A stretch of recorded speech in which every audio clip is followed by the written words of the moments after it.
Cc आखिरकार अपने शोहर शहरियार को अपने माजी और सावल के साथ ताल्लुक के बारे में सब कुछ सच सच बता देती है। वो कहती है कि उसने कभी बेवफाई नहीं की, न पहले और न ही अब। शहरियार सिसी की बात गौर से सुनता है।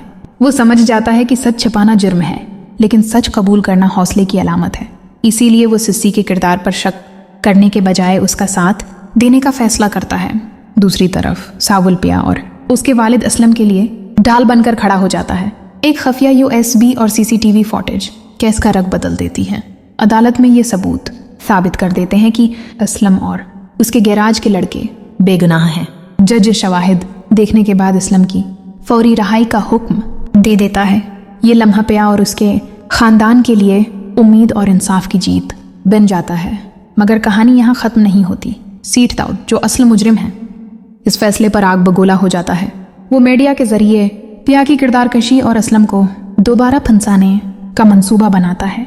सावल एक बार फिर साबित करता है कि वो सिर्फ मुहाफिज नहीं, एक सच्चा आशिक भी है। वो पिया की खुशी के लिए खुद पीछे हटने का फैसला करता है।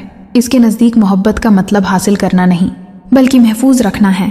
एपिसोड के अख्तिताम पर असलम आज़ाद है, लेकिन दुश्मन की साजिशें अभी बाकी हैं। आने वाले दिनों में सच और ताकत के दरमियान एक और बड़ी जंग होने वाली है।